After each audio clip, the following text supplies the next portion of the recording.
ظاہری معاملات میں، فقہی معاملات میں بحثیں ہو رہی ہیں، مفصل بحثیں ہو رہی ہیں، اور کفر کے فتوے لگ رہے ہیں، تم نے اگر یہ کر دیا تو یہ ہو گیا، اور سموچے اونٹ نکل رہے ہو، حرام کاموں میں تم ملوث ہو، سود تم لے رہے ہو.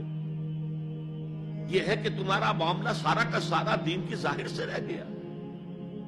اور یہ جو فرمایا کہ تمہاری مثال ان قبروں کی سی ہے جن کے اوپر تو سفیدی کر رکھی ہے لیکن اندر گلی سڑی ہڈیوں کے سوا کچھ نہیں. روح دین سے تم ناآشنا ہو چکے ہو، محبت خداوندی تم میں نہیں ہے، لیکن ظاہر پرستی ہے، مظاہر پرستی ہے، ریچولزم ہے. تمہارا دین یہ بن کر رہ گیا.